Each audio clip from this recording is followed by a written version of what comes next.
నమస్కారం సార్. నమస్తే సార్, జగన్ గారు ఇంటి ముందర బ్యారిగేట్లన్నీ కూడా తీసేశారని, మొత్తం సెక్యూరిటీ అంతా కూడా పీకేశారని చెప్పేసి వార్తలు రావడం చూస్తున్నాం సార్. ఈవెన్ జగన్ గారే ప్రైవేట్ సైన్యాన్ని కూడా పెట్టుకోవాల్సిన అవసరం వస్తుందంట కదా, ఏం జరిగింది? దీని గురించి ఏం చెప్తారు సార్?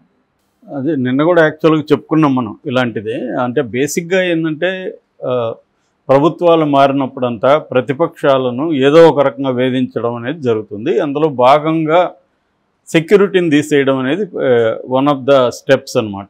ఓకే. సో అలాగే జగన్కి సెక్యూరిటీని తీసేస్తారు. దానికి వీళ్ళు చెప్తున్న కారణం ఏంటంటే టెక్నికల్గా జగన్ ఇప్పుడు ఒక ఎమ్మెల్యే తప్ప ఇంకేమీ కాదు. ఎందుకంటే అతనికి ప్రతిపక్ష నాయకుడు స్టేటస్ కూడా టెక్నికల్గా లేదు కాబట్టి ఎమ్మెల్యేకి ఏం సెక్యూరిటీ ఇవ్వాలో అదే ఇస్తున్నాము. సో ఇంకా ఆయన ఇంతకుముందు వీధిలో మొత్తం తను దాన్ని క్లోజ్ చేసేసి సెక్యూరిటీ అంతా పెట్టుకున్నాడు. సో దానంతా ఇప్పుడు బ్యారికేడ్లు అవన్నీ ఉన్నాయి, అవన్నీ తొలగించాం. సీఎం కాబట్టి అవన్నీ ఉన్నాయి, ఓకే. ఇప్పుడు అతను ఎమ్మెల్యే కాబట్టి తొలగించాం అనేది చెప్తున్నాడు.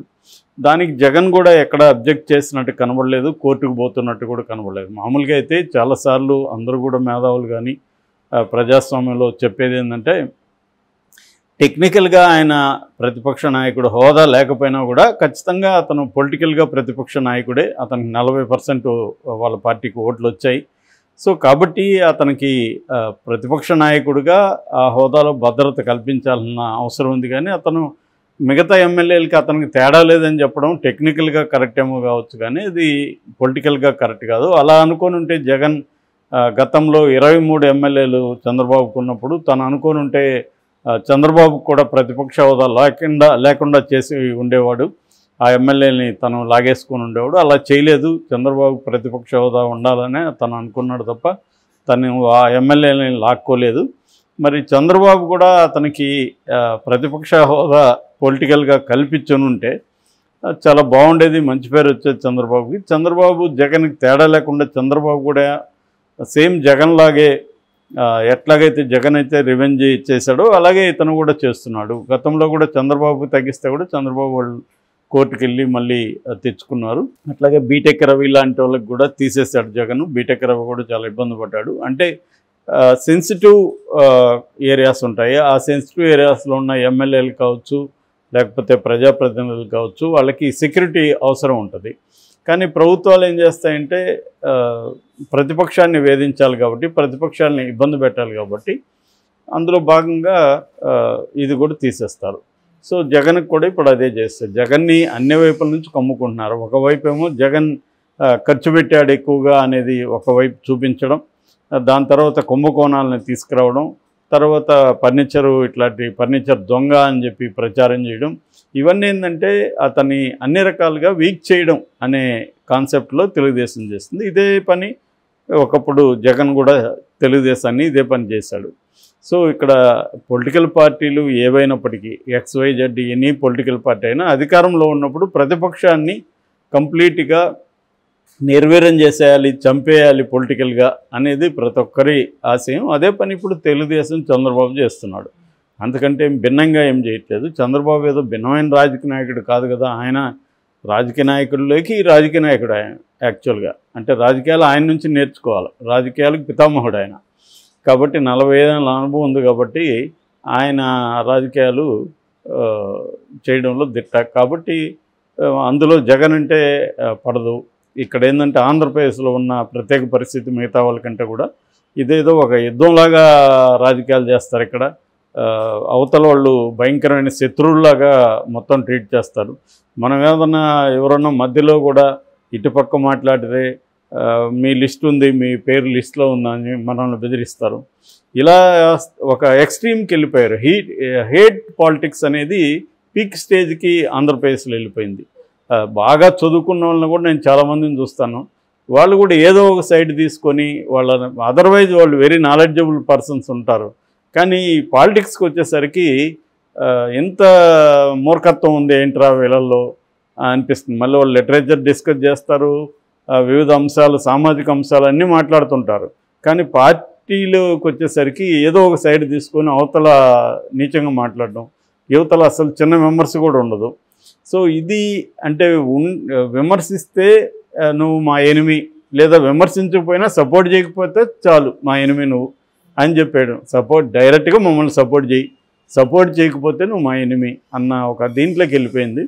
సో దీన్ని జగన్ ఫేస్ చేయాల్సింది. ఎందుకంటే జగన్ గతంలో చేసినప్పుడు వీళ్ళు ఫేస్ చేశారు, ఇప్పుడు జగన్ ఫేస్ చేయాలి. కాకపోతే ఇక్కడ ఏంటంటే మనలాంటి వాళ్ళు ఆలోచించాల్సింది, ఇది జగన్ చంద్రబాబు వ్యవహారం కాదు, ఇది ప్రజాస్వామ్యకు సంబంధించిన వ్యవహారం.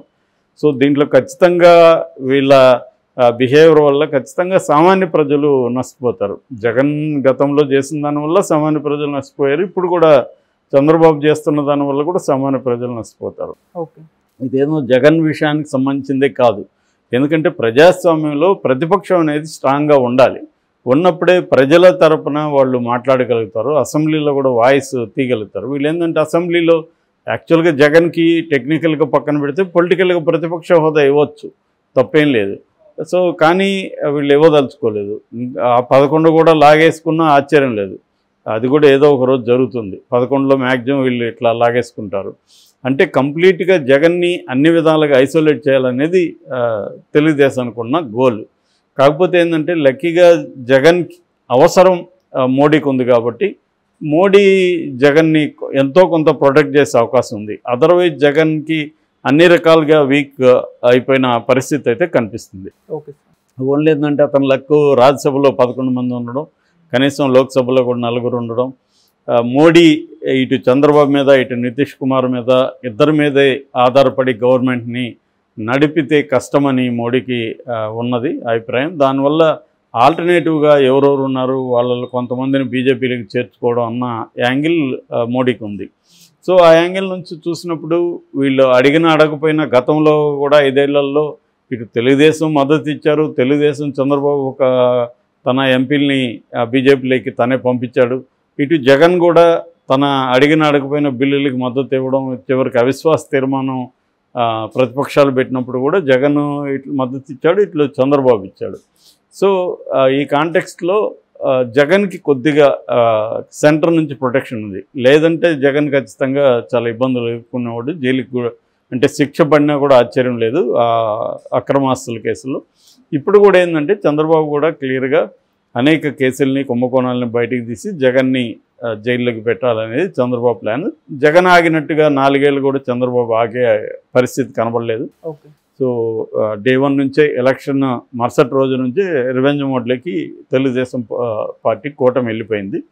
పవన్ కళ్యాణ్ భిన్నమైన రాజకీయ నాయకుడిగా ఆయన మాట్లాడుతుంటాడు, కానీ ఆచరణలో ఆయన భిన్నమైన రాజకీయ నాయకుడు కాదని నేను చాలాసార్లు చెప్పాను. సో తను కూడా వీళ్ళ లాంగ్వేజ్ మాట్లాడుతున్నాడు. తను ఇప్పటి వరకు ప్రజల మీద కావచ్చు, లేకపోతే వైసీపీ మీద కావచ్చు, తెలుగుదేశం శ్రేణులు చేస్తున్న దాడులను ఎక్కడ ఖండించలేదు. ఈవెన్ జోగి రమేష్ మీద మొన్న ఇంటి మీద రాళ్ళేసి దాడి చేసింది జనసైనికులే అంటున్నారు, దాన్ని కూడా పవన్ కళ్యాణ్ ఖండించలేదు. చివరికి తను సపోర్ట్ చేసిన వర్మ మీద దాడి జరిగితే కూడా తను ఇప్పటివరకేం ఖండించలేదు. సో ఇలాగా అంటే ఎప్పుడైనా కూడా మనం చూడాల్సింది ఏ రాజకీయ నాయకుడినా అతను ఏం మాట్లాడుతున్నాడు అనేది మనకు అనవసరం, ఏం చేస్తున్నాడు అనేది ఇంపార్టెంట్. సో ఎవరైనా మాటలేముంది, ఎవడైనా ఏదైనా మాట్లాడచ్చు. నిజానికి నువ్వు యాక్షన్లో ఎలా ఉన్నావు, నువ్వు ఆచరణలో ఎలా ఉన్నావు అనేది గీటరై. సో అలా తీసుకున్నప్పుడు పవన్ కళ్యాణ్ ఇప్పటి వరకైతే ఆయన వాళ్ళ శ్రేణులకి అవన్నీ మీరు కక్ష తీర్చుకోవద్దు, ఇటువంటి చెలుకు పలుకులు ప్రజాస్వామ్య పలుకులు బాగానే పలికాడు, కానీ కక్ష తీర్చుకునే వాళ్ళని నువ్వు ఖండించాలి కదా, కక్ష తీర్చుకునే వాళ్ళకి నువ్వు చెప్పాలి కదా, అరే ఈ పని చేయకండి అని చెప్పాలి కదా.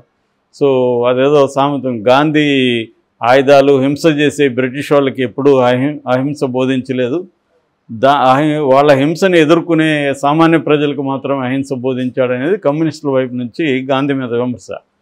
అలాగే ఉంటుంది పవన్ కళ్యాణ్ కూడా. పవన్ కళ్యాణ్ ఏంటంటే ఎవరైతే తిరుగుబాటు చేస్తుంటారో, ఎవరైతే తమని రక్షించుకుంటారో వాళ్ళకి నీతులు బోధిస్తాడు, కానీ ఎవరి మీద అయితే దాడులు జరుగుతున్నాయో ఆ దాడులు ఎవరైతే చేస్తున్నారో దాన్ని ఇప్పటివరకైతే ఖండించలేదు. ఇక ఏమన్నా ఖండిస్తాడని తెలీదు. సో నిన్న హోమ్ మినిస్టర్ ఆమె అనిత కూడా ఇండైరెక్ట్గా ఇది వాళ్ళు చేసుకుంటున్న దాడుల, తెలుగుదేశం చేస్తున్న దాడులా తేలాల్సి ఉందని చెప్తుంది. అంటే ఎవరికి వాళ్ళు కత్తులతో కోసుకోవడం, లేకపోతే రాళ్ళు వాళ్ళ ఇంటి మీద వాళ్ళే ఇసురుకోవడం అలా చేస్తున్నట్టుగా ఆమె మాట్లాడింది. సో క్లియర్గా తెలుగుదేశం ప్రభుత్వం జగన్ పార్టీని కావచ్చు, జగన్ని కావచ్చు కంప్లీట్గా పొలిటికల్గా ఆయన చెప్పినట్టుగా పొలిటికల్గా చంపేయాలనేది వాళ్ళ ప్లాన్. అందులో భాగంగానే ప్రొటెక్షన్ కూడా తీసేశారు. మరి జగన్ కోర్టుకు వెళ్తాడా లేదనేది చూడాలి.